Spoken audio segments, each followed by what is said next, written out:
የማለዳ ኮከብ ተብሎ የሚጠራው ጆን ወክሊፍ የካቶሊክ ቤተ ክርስቲያንን በመቃወም ቀደምት የሚባል ሰው ነው።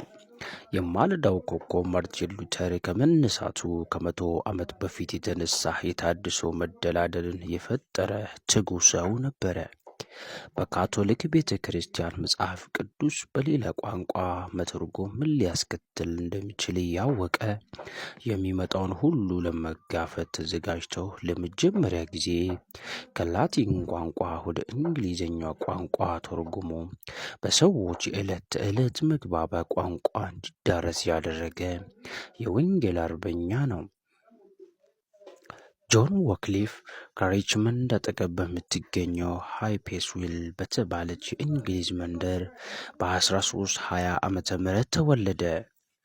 ወክሊፍ የመጀመሪያ ደረጃ ትምህርቱን በመንደሩ አካባቢ በሚገኘው ትምህርት ቤት ተምሯል።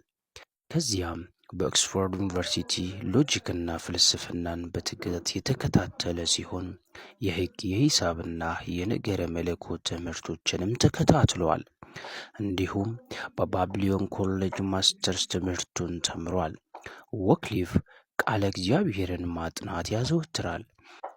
አብዛኞቹ የካቶሊክ ካህናት የወክሊፍን ያህል መጽሐፍ ቅዱስ በጥልቀት ስለማያጠኑ ለእርሱ የወንጌል ዶክተር የሚል ስያሜ ሰጥተውት ነበር።